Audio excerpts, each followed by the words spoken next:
Source of inspiration. Sharing the journey of discovery. PSNA College of Engineering and Technology.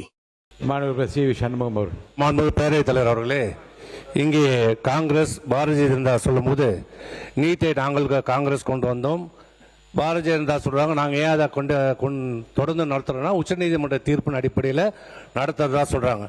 காங்கிரஸும் சரி பாரதிய ஜனதாவும் சரி வேறு வேறு ஆள் தானே சரி, அவங்க உடம்புல வருது ஒரே ஜீன் தான். ஆனால் யார் வந்தாலும் உச்சநீதிமன்றத்தை தீர்ப்பின் அடிப்படையிலே நாங்கள் நீட்டை கொண்டு வருவதாக சொல்கிறார்கள். காங்கிரஸ் ஆட்சியிலும் உச்சநீதிமன்ற தீர்ப்பு சொன்னாங்க. ஆனா உச்சநீதிமன்ற தீர்ப்பை நாடாளுமன்றத்தில் சட்டம் திருத்தம் கொண்டு வந்து அதை நீக்குவதற்கு நாடாளுமன்றத்துக்கு அதிகாரம் இல்லையா? இருக்கிறதா இல்லையா? இதற்கு முன்னுதாரணம் இருக்கிறது. ராகுல் பாரத பிரதமராக ராஜீவ்காந்தி இருந்தபோது முஸ்லிம் பெண்கள் விவாகரத்து பெற்ற பெண்களுக்கு ஜீவனாம்சம் வழங்கக்கூடாது என்பது அவருடைய மத கோட்பாடு.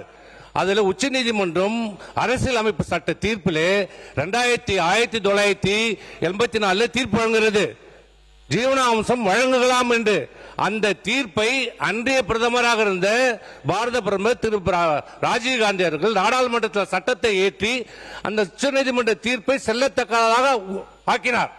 அதே போன்று இன்றைக்கு இருக்கிற பாரதிய ஜனதா என்ன சொல்கிறார்? உச்சநீதிமன்ற தீர்ப்பின் அடிப்படையில் நீட்டை நாங்கள் தொடர்கிறோம் என்று சொல்கிறார். ஆனால் இப்போ நடந்து முடிந்த நாடாளுமன்ற கூட்டத்தொடரில் ஒரு சட்டம் கொண்டு வரப்பட்டிருக்கிறது. என்ன சட்டம் என்றால் கனிம வளத்தினுடைய திருத்த சட்டம். அந்த திருத்த சட்டத்தின்படி மேஜர் மினரல்ஸ் உச்சநீதிமன்றத்திலே 5 நீதிபதிகள் கொண்ட அரசியலமைப்பு சட்டத்தின்படி கொடுக்கப்பட்ட உரிமை. மாநிலங்களில் 20 ஆண்டு காலமாக நடைபெற்ற ஒரு வழக்கு.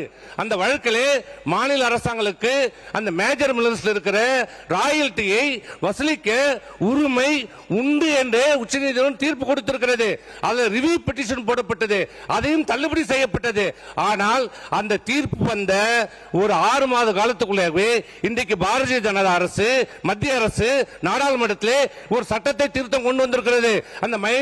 அந்த திருத்த சட்டத்தின்படி மாநில அரசாங்கம் விதி அந்த ராயல்டியை வசூலிப்பதற்கு கட்டணத்தை விதிப்பதற்கு அதிகாரம் இல்லை என்று சொல்லி உச்சநீதிமன்ற தீர்ப்பை செல்லத்தக்காது என்று ஆக்கியிருக்கிறார்கள். அப்படி இருக்கின்ற போது மனம் இருந்தால் உண்மையிலே இந்த காங்கிரஸ் ஆண்டும் போதும் சரி பாரதிய ஜனதா ஆண்டும் போதும் சரி மாணவர்கள் மீது அக்கறை இருந்திருந்தால் இந்த உச்சநீதிமன்ற தீர்ப்பை நாடாளுமன்றத்திலே சட்டத்தை கொண்டு வந்து இந்த மாணவர்களுடைய உயிரை காப்பாற்றிருக்கலாம். இவர்கள் அரசியல் செய்வதற்கு தான் இந்த நீட்டு உதவுகிறது.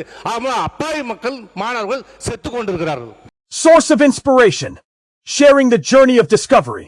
PSNA College of Engineering and Technology.